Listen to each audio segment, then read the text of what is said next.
John Paul Lavandera. Yes, ma'am. Okay, perfect.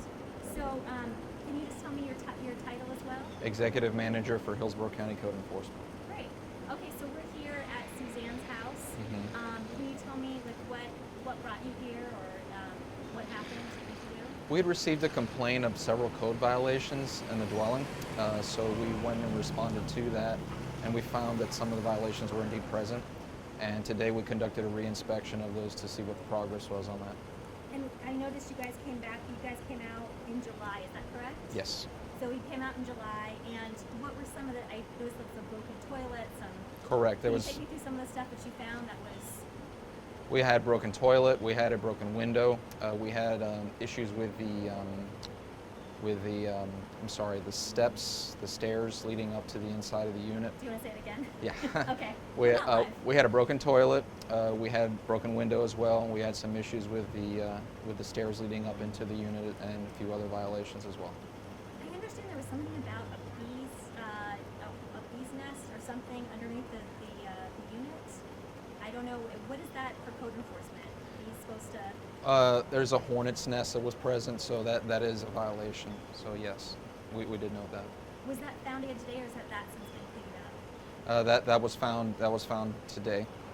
Excuse me. There's one right outside in front of me right here that was found today, and then that one was down there as well. Was that removed today as well? No. No. So that still has to. The hornet's Correct. nest still has to be removed. That is correct. Yes. So can you take me through what was found today? When you did your follow-up, what happened today? We found repairs have been made. There's a new toilet installed now. The window's been repaired.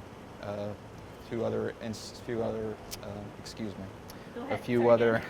You can start again. The toilet's been repaired. Toilet's been repaired. Window's been repaired. There've been a few other repairs made as well. However, there's still a few more items to be done. There was a new item as well found, so we gave them 5 days to fix that. If they do not fix that, then per our standard process, we refer them to a hearing.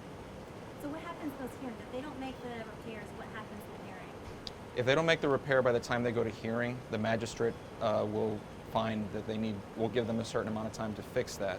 If they fail to comply within that amount of time, then they start accruing fines.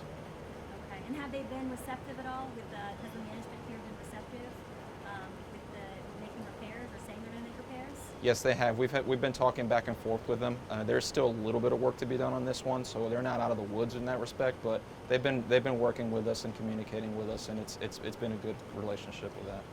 How often do you guys go out and do this sort of thing? And how many calls do you get like this? Oh, every day. We deal with some 36,000 give or take average cases a year. So they run the gamut from cases like this to cases involving block homes to anything under the sun, basically. So this is just a day in the life of. And so, are you hopeful that everything will be repaired in this situation? Yes, we're confident. We've spoken with the property owners, as I mentioned, and they've been very receptive to our inspections and our findings. If they are not, then we take them to code hearing as per the standard process. What's the next step now? Do you come back out to re-inspect, or how often do you come and re-inspect until it's done, or do you wait for them to tell you it's been repaired and then come back out? Because of the fact that we found some new violations in this one, we gave them 5 days to fix that. We will be back here in 5 days. They do not fix that in 5 days, it will be referred to hearing. Okay. And so today the new violations was the hornet's nest? A hornet's nest, and there was an outlet in the kitchen area that is supposed to be a GFCI outlet because it's a wet area. It was GFCI in our original inspection, but we came back out here just now and it's been replaced with one that's not. So, in layman's terms, what GFCI, for people who don't know code enforcement, like what does that mean? Stands for ground fault circuit interrupter. It's basically the ones with the little buttons, so if water gets on it, it'll shut the circuit off. As a regular outlet, if it's water, it gets exposed to water, it doesn't have that fail-safe on it, so the electricity will keep flowing. And they need to replace that as well? Yes, that needs to be GFCI. Okay.